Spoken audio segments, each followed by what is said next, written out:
Hey everyone, it's Ben Hardy here, and in today's going to be looking at the Volvo V60 Polestar Engineered. I think this is actually a pretty underrated car. We'll explain that in today's video. Before we get into this video, as always, link to my car buying guide in the description down below. Let's get into it.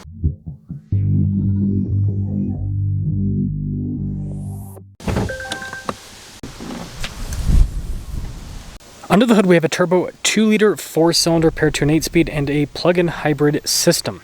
So the MPGe rating with this system is 74. 31 miles per gallon is what you can get without hybrid assist.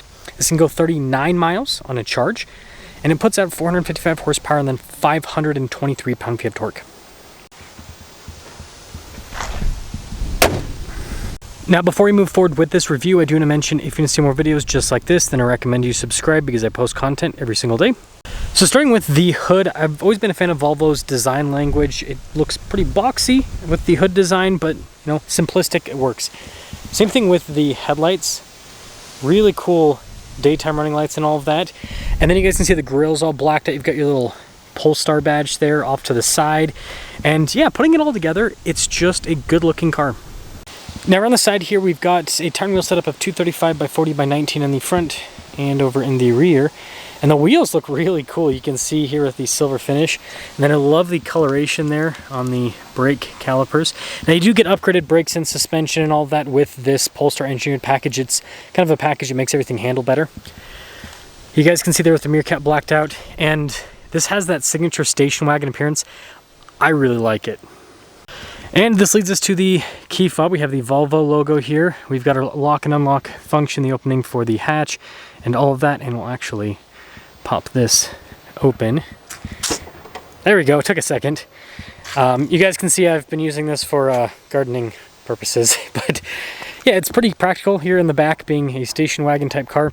You can see there with the cargo cover built in from the factory, and this is all automated, so you can just press that and that'll lower it right back down. Really cool taillight design as well, so I think that's great. And yeah, as for the rest of the rear, again, it's got that station wagon appearance, which I think more car companies need to bring this back. And this, of course, leads us inside. Now, Volvo does a really good job with their interiors, so really nice material use throughout, very tight fit and finish. And you guys can see here with the seat, cool seat belt color, matches the brake calipers. But yeah, nice trim overall. Getting in's pretty easy, kind of fall in a little bit. Got a little storage net there. Got heated seats in the back. A little charging port too. And then because of the design on the outside is kind of boxier, this has really good headroom. And this leads us inside. So again, we've got the nice soft touch trim, all of our window controls here, mirror adjustments, get your memory seat function as well. See blind spotting with the mirrors. And then here's the front seat. Got all the adjustments there on the side. And then again, more of that nice trim and everything on the dash.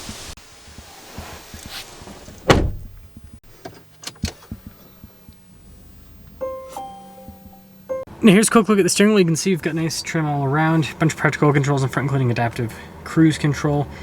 And then we've got traditional stocks here on the side. And then you can do a map view there in the center, which is another cool feature. But notice it shows us our range and everything. And cool thing about the range on this is, well, you don't go through gas nearly as fast, and that's what I've been experiencing so far. They've got Volvo's cool 360 camera system, which is kind of interesting how you go to the different viewpoints. But yeah, as for the rest of the infotainment system, it is pretty darn easy to use. So like the climate controls, for example, just press that and that pops that up.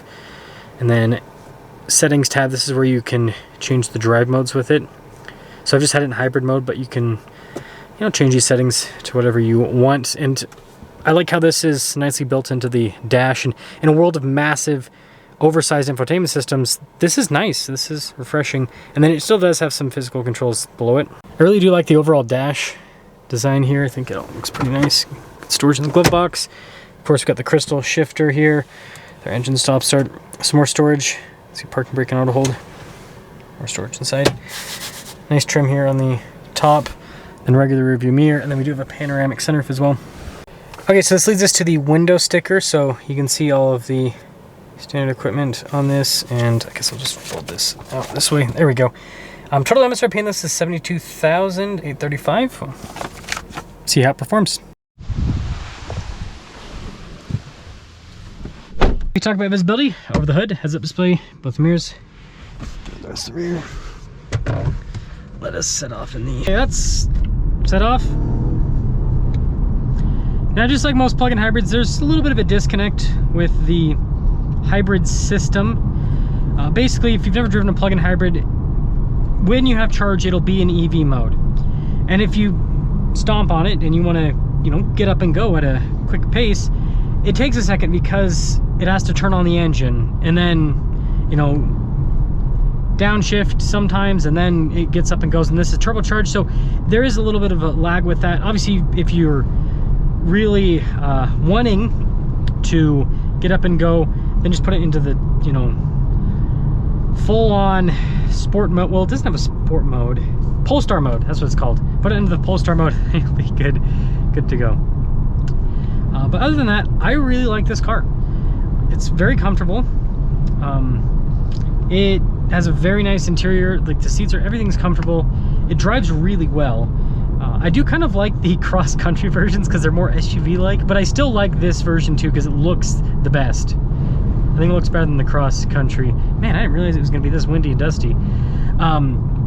But yeah, it's just a very well put together car, and you'd hope so considering the price point this is at. And the acceleration is great. That's the other thing that I think is a huge plus. Wow. Literally can't see anything. I guess this is part of our reviews now. This is what happens when you move out into the... Wow, there is zero visibility. Zero visibility. This is what happens when you move out into the desert. You have the chance for dust storms like this. Wow. That's crazy. Kind of worried someone's gonna ram into the back of me. Hopefully they go slow through that. Okay, now we can actually get up and move now that we're out of that little cloud. So yeah, it's a great car, I think. And you know what, I'm at 400 miles of gas range. I've driven probably, let's see, Salt Lake, and I mean, I've probably put like, I don't know, over 200 miles on this car so far. And so that just shows you the power of plug-in hybrids, right? You've got that electric range, so you don't have to fill up as often, which again, I think is a big plus. So let me know what you guys think about the V60. I'll pop into the Polestar mode here. But, you know, from my perspective, oh man, it is way dustier down there. Thank goodness we're not down there. From my perspective, I think this is really cool, and I hope that more manufacturers bring back cool station wagons like this into the US market.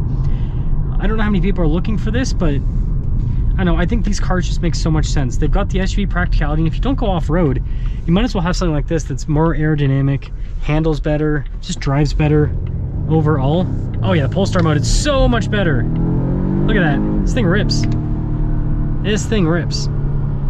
So yeah, great car, and I hope we get more station wagons here in the US market because they're really great. They really are solid. I think the reason why I personally don't own one is there's nothing. I like this, but I would like a little bit more of like a, I don't know, I kind of like those Audi RS6 Avants, but they're too expensive. I want something that's like performance oriented like that, but at a more reasonable price point. Anyways, that's all for the V60. Great car.